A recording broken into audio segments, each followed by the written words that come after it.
شهر رمضان الذي أنزل فيه القرآن هدى للناس وبينات من الهدى والفرقان.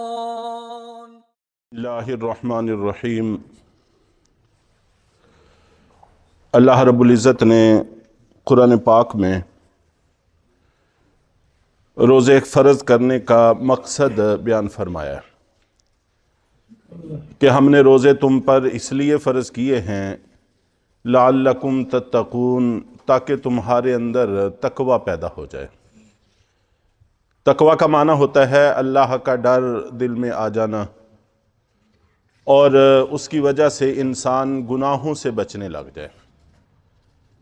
چنانچہ رمضان المبارک میں بہت زیادہ نیکیاں اگر آدمی نہیں بھی سمیٹ سکا، گناہوں سے بچ گیا، تو سمجھ لینا چاہیے کہ رمضان کا مقصد پورا ہو گیا ہے اور ہمیں پورا فائدہ حاصل ہو گیا۔ چنانچہ ہر طرح کے گناہوں سے، چھوٹے بڑے گناہوں سے بچنے کی کوشش کرنی چاہیے۔ کل کے درس میں بھی عرض کیا تھا کہ کچھ گناہ ایسے بھی ہیں جو گناہ ہونے کے ساتھ ساتھ نیکیوں کو نقصان پہنچاتے ہیں، نیکیوں کے ضائع ہونے کا سبب اور باعث بنتے ہیں۔ ان میں سے ایک گناہ کا تذکرہ بھی کیا تھا کہ کسی کے ساتھ نیکی کرنا، احسان کرنا اور بعد میں اس کو جتلا دینا۔ جتلانے سے ساری نیکی ضائع اور برباد ہو جاتی ہے۔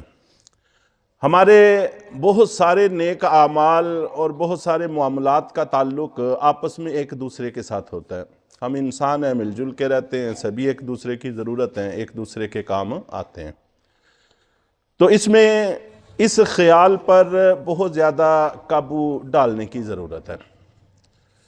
چنانچہ نبی پاک صلی اللہ علیہ وسلم نے ایک موقع پر ارشاد فرمایا کہ 3 آدمی ایسے ہیں کہ قیامت کے دن اللہ رب العزت نہ تو ان سے کلام فرمائیں گے، ان سے بات نہیں کریں گے، اور نہ ہی ان کی طرف نظر فرمائیں گے، نظر رحمت نہیں فرمائیں گے، دیکھیں گے نہیں، نظر انداز کریں گے۔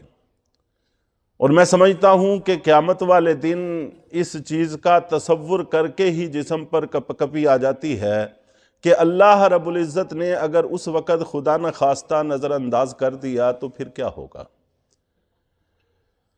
اور آپ نبی پاک صلی اللہ علیہ وسلم نے فرمایا اور نہ ہی ان 3 لوگوں کو اللہ تعالیٰ پاک کریں گے، اور ان کے لیے دردناک عذاب ہوگا۔ 4 باتیں ارشاد فرمائیں۔ نہ تو ان سے کلام فرمائیں گے، نہ ان کی طرف نظر فرمائیں گے، اور نہ ہی ان کو پاک کریں گے۔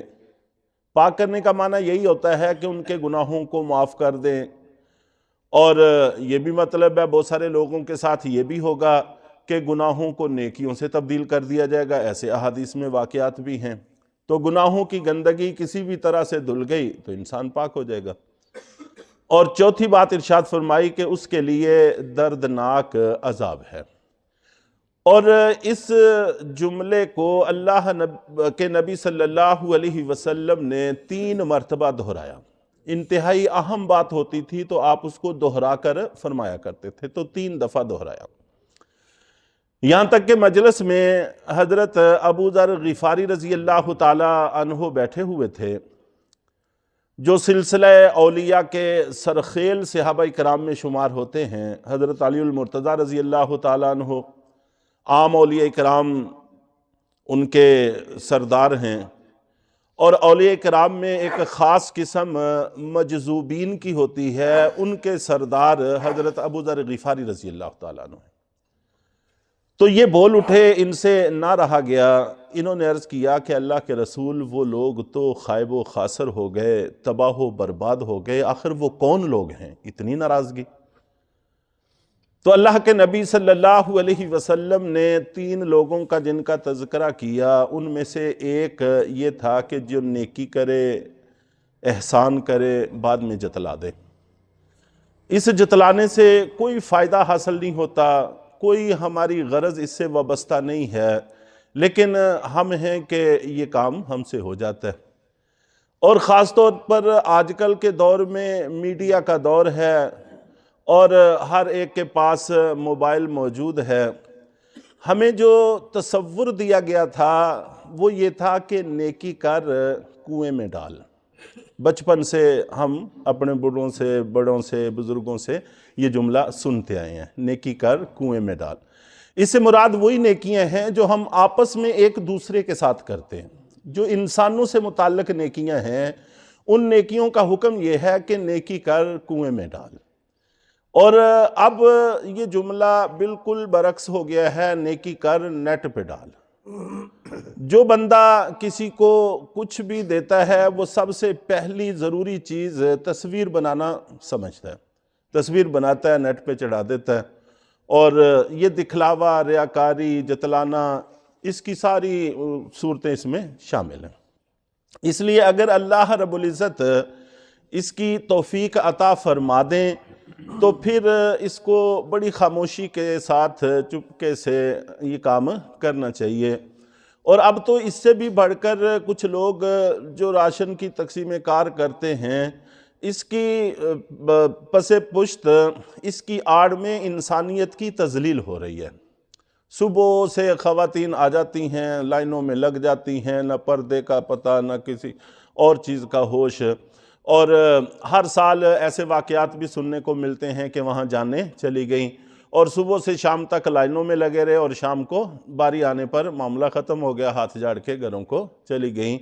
تو یہ بہت زیادہ نقصان دہ چیز ہے، ٹھیک نہیں ہے، ہم صحیح رخ پر نہیں جا رہے، اپنے رخ کو تبدیل کرنے کی ضرورت ہے۔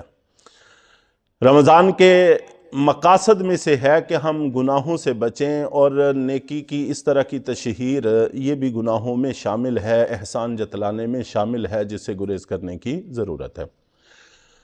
اور اس کے علاوہ دو باتیں آپ نبی پاک صلی اللہ علیہ وسلم نے اور بھی ارشاد فرمائی، کیونکہ تین لوگوں کا تذکرہ تھا۔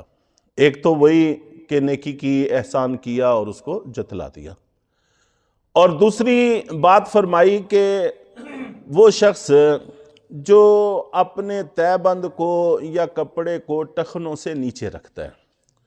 اب اس میں بھی ہمارا کوئی مقصد نہیں ہے، کوئی غرض شامل نہیں ہے، بس توجہ نہیں ہے، عدم توجہ کی وجہ سے، فیشن کی وجہ سے۔ اب وہ چیز بھی شاید اتنی نہیں رہی کہ پہلے لوگ فخر اور تکبر سے ایسے کرتے تھے۔ اب فخر اور تکبر والی تو شاید اتنی بات نہ ہو، لیکن ہم لوگ فیشن سے کرتے ہیں، چونکہ ہم لوگوں کو ایسا کرتے ہوئے دیکھتے ہیں اس لیے ہم بھی کرتے ہیں۔ اور عجیب الٹی گنگا اس میں بہہ رہی ہے کہ جن کو چھپانے کا حکم تھا انہوں نے گھٹنے تک ننگے کر دیے، اور جن کو ننگے رکھنے کا حکم تھا انہوں نے ڈانپ لیے۔ اور ہمیں جو ثقافت سکرین پر دکھائی جاتی ہے، شاید آپ نے بارہا دفعہ اس کو محسوس کیا ہو، جہاں پر بھی جوڑا دکھایا جاتا ہے، مرد اور عورت دکھایا جاتا ہے، آپ دیکھیں گے کہ مرد کی پینٹ اور اس کی شرٹ بالکل پوری ہے، اور بلکہ پوری سے بھی زیادہ ہے، ٹخنوں سے نیچے تک گئی ہوئی ہے، اور جو ساتھ خاتون ہے وہ صرف ایک ہلکے پھلکے سے نیم برہنہ بدن میں آپ کو دکھائیں گے۔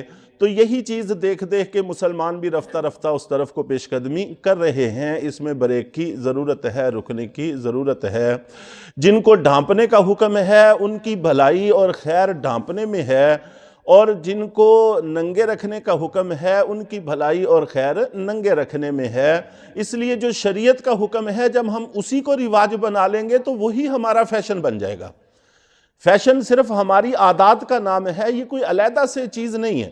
ہمارا عام ماحول اگر ننگے رکھنے کا ٹخنوں کو بن گیا تو بس وہی ہمارا فیشن ہوگا، اسی میں سبھی لوگ اچھے لگیں گے۔